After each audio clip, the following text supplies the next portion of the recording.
Halo, semangat pagi teman-teman semua. Apa kabar? Mudah-mudahan hari ini menemui Anda dalam keadaan sehat.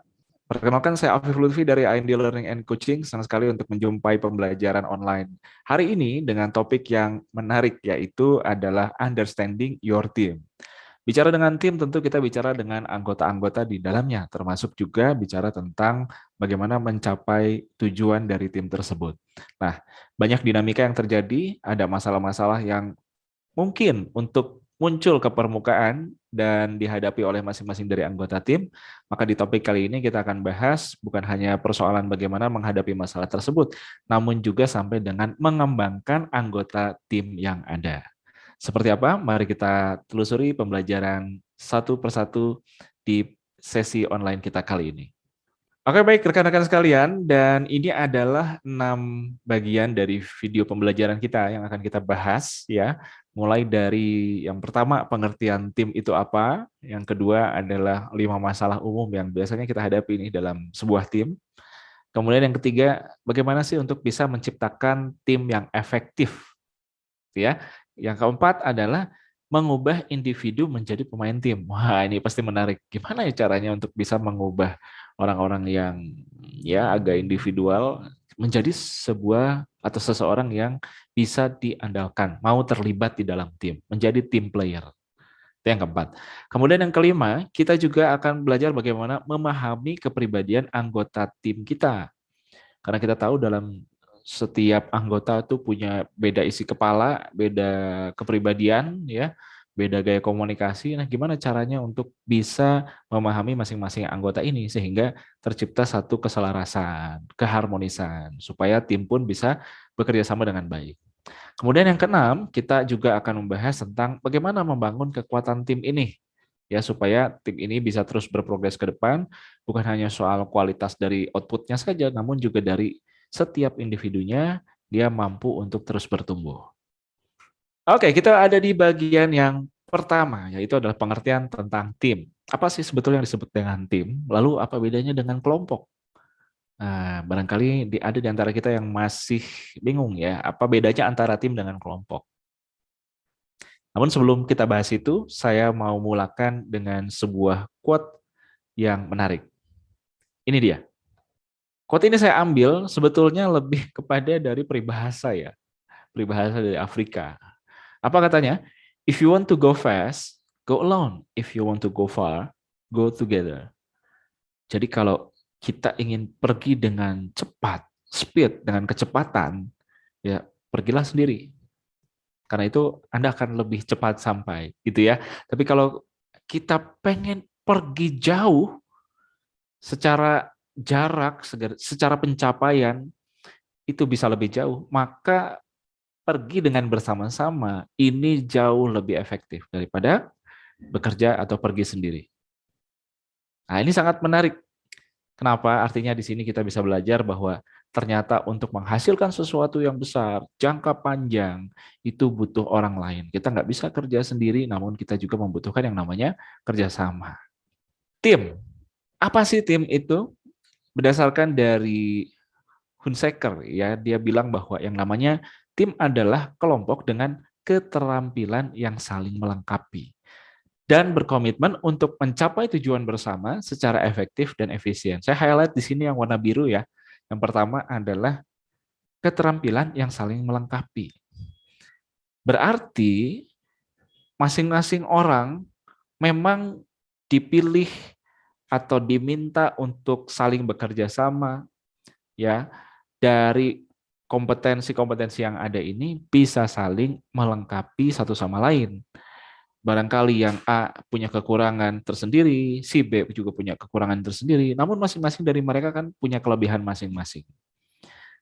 Yang A kurang teliti dibantu dengan yang B yang meng-APPQA karena ketelitiannya misalnya. Nah, itu saling melengkapi, ya. Kemudian yang kedua, mencapai tujuan bersama. Yang namanya tim ada yang namanya goal, ada yang namanya tujuan bersama bareng-bareng. Kalau ternyata masing-masing dari anggota punya tujuan masing-masing, yang satu ke kanan, yang satu ke kiri, berarti itu bukanlah cerminan dari tim, karena semua pada egois, tuh ya, punya tujuannya tersendiri. Nah, maka itu yang disebut tim. barulah disebut tim kalau memang jelas tujuannya apa dan punya tujuan ke sana secara bersama. Kemudian masing-masing ini saling berusaha dan melengkapi satu sama lain.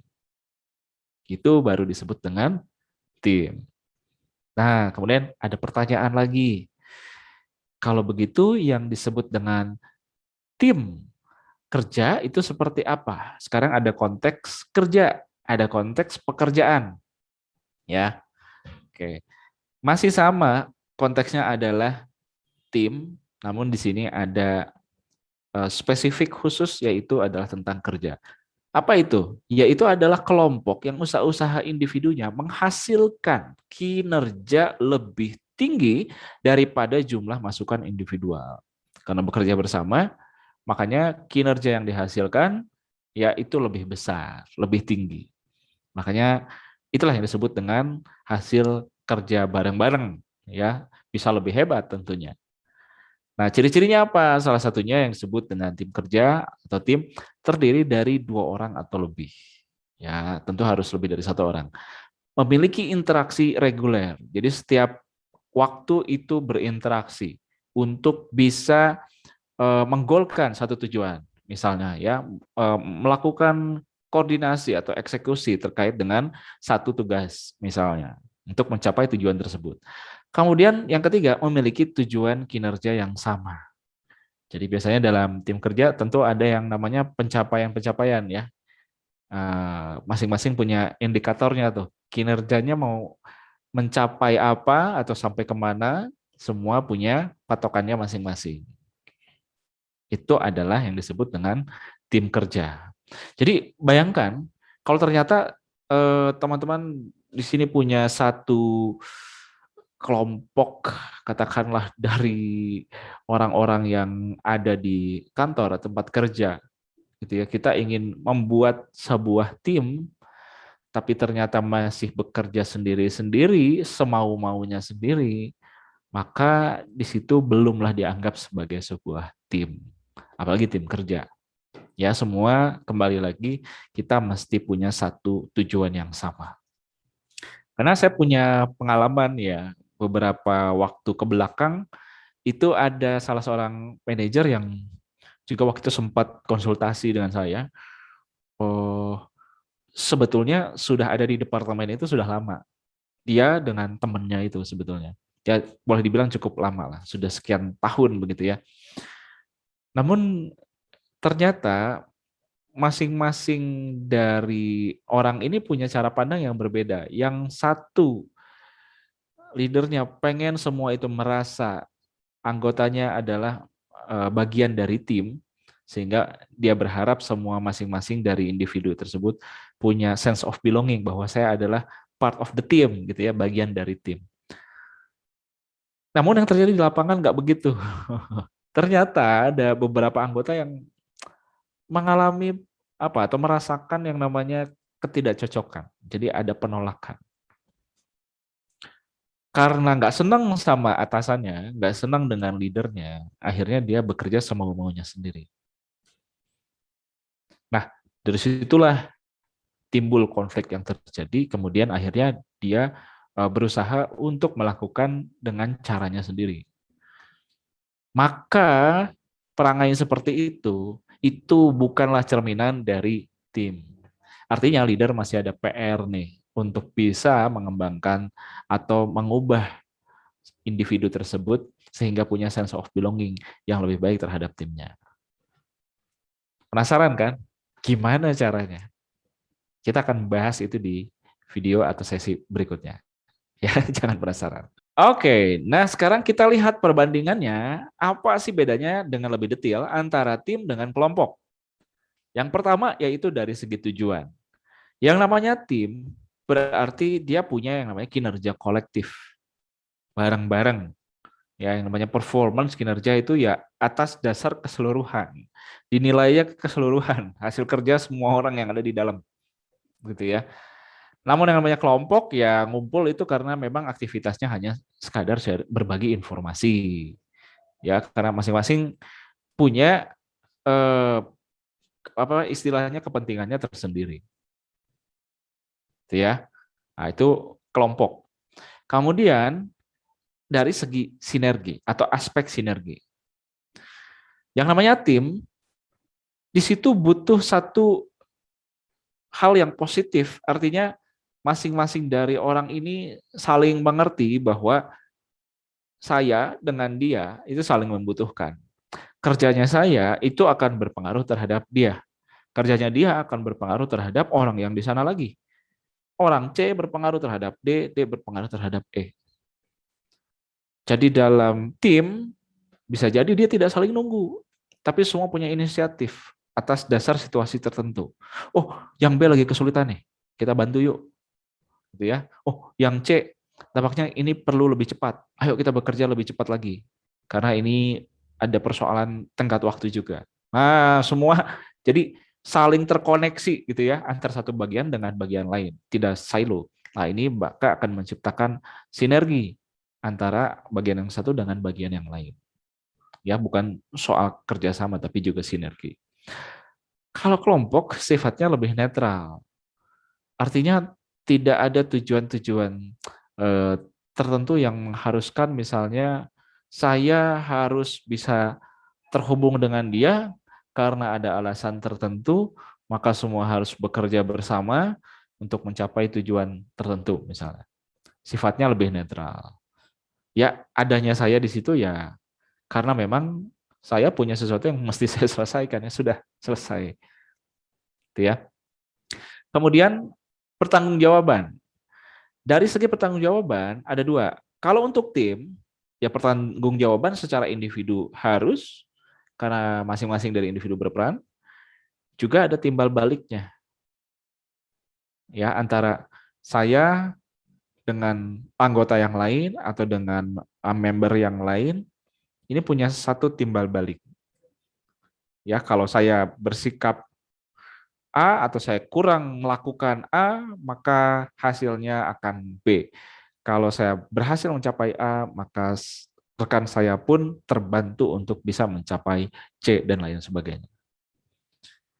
Kalau dalam kelompok ya, sebetulnya ketika kita diamanahi oleh satu tugas, diamanahi oleh satu pekerjaan, begitu ya, kita harus mengerti bahwa apa yang sudah diamanahkan kepada kita itu, pekerjaan kita itu ditunggu loh oleh teman-teman yang lain. Akhirnya kita harus berpikir holistik gitu ya, keseluruhan. Ini rencananya mau kapan dipakai, rencananya harus kapan selesai gitu. Karena semua harus bekerja bareng-bareng, maka kita pun harus menyesuaikan pace-nya gitu ya. Kapan ini mesti selesai, kapan mesti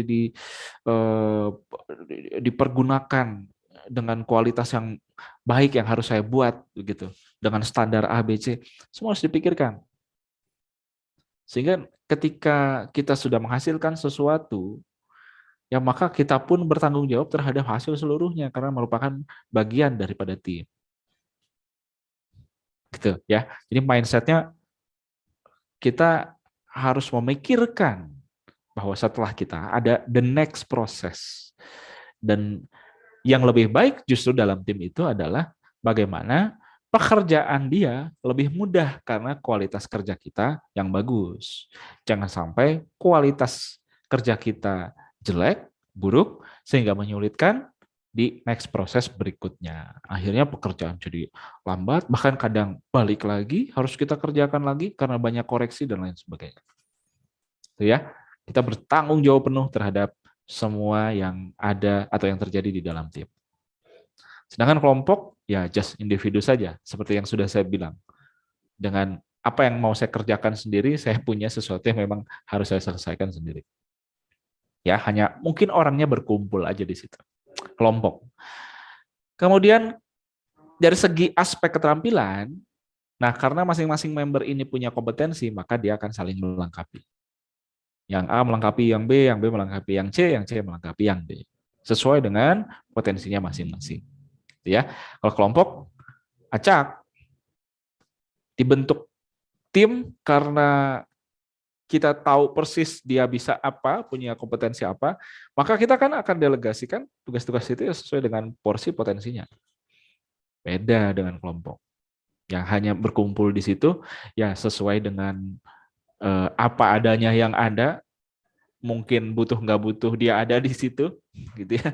Kompetensinya nggak saling terhubung karena kan nggak punya tujuan. Beda dengan tim yang punya tujuan bersama-sama.